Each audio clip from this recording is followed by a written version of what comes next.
आज हम अवध के प्रारंभिक इतिहास के बारे में जानकारी प्राप्त करेंगे।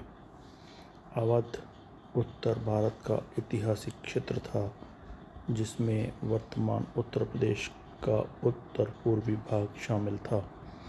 प्राचीन कोसल प्रदेश के नाम की राजधानी अयोध्या के नाम पर इसका नाम अवध पड़ा।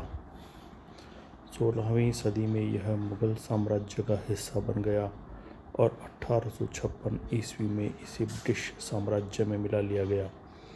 1722 ईस्वी में मुगल बादशाह मुहम्मद शाह द्वारा फारस के शिया सादात खां को अवध का सूबेदार बनाए जाने के बाद अवध सूबे को स्वतंत्र राज्य घोषित कर दिया गया। सादात खां ने सैयद बंधुओं को हटाने में सहयोग दिया।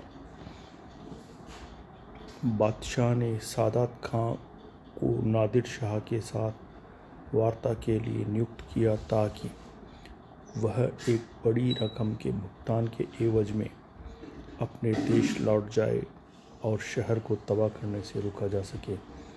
लेकिन जब नादिर शाह को उस रकम का भुगतान नहीं किया गया तो उसका परिणाम दिल्ली की जनता को नरसंहार के रूप में भुगतना पड़ा।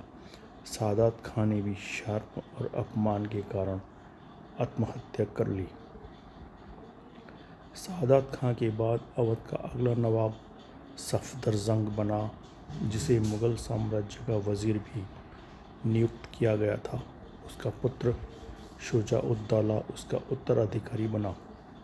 अवध ने एक शक्तिशाली सेना का गठन किया, जिसमें मुस्लिमों के साथ साथ हिंदू, नागा, सन्यासी भी शामिल थे।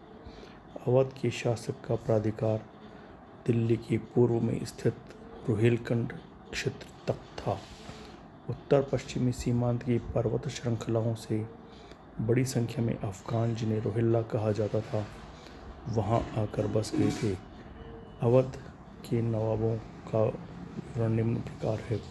सादात खां बुरहान उल मुल्क 1722 ईस्वी में अवध के स्वायत्त राज्य के रूप में स्थापना की।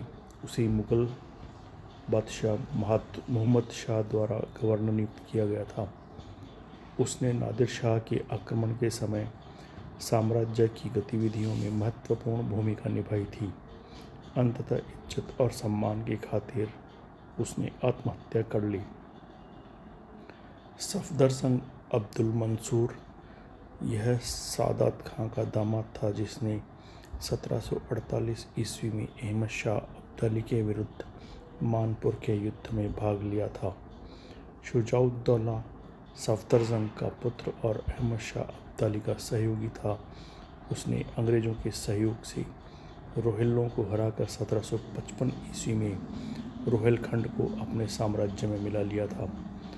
आसफ-उद-दौला लखनऊ की संस्कृति को प्रोत्साहित करने और इमामबाड़ा तथा रूमी दरवाजा जैसी ऐतिहासिक इमारतें बनवाने के लिए प्रसिद्ध है। उसने 1755 ईस्वी में अंग्रेजों के साथ फैजाबाद की संधि की। वाजिद अली शाह अवध का अंतिम नवाब था, जिसे अख्तर प्रिया और जाने आलम के नाम से जाना जाता है। उसके समय में ही British governor general lord Dalhousie द्वारा अवध को कुशासन के आधार पर ब्रिटिश साम्राज्य में मिला लिया गया था। वह शास्त्रीय संगीत और नृत्य का शौकीन था, जिसने कालका बिंदा जैसे कलाकार भाइयों को अपने दरबार में शरण दी थी। अवध अपनी उपजाऊ भूमि के कारण हमेशा से आकर्षण का केंद्र रहा है। अंग्रेजों ने अपने स्वार्थ के लिए इसकी उपजाऊ भूमि का दोहन किया, इसीलिए अंग्रेजों ने 1856 में इसे अपने साम्राज्य में मिला लिया।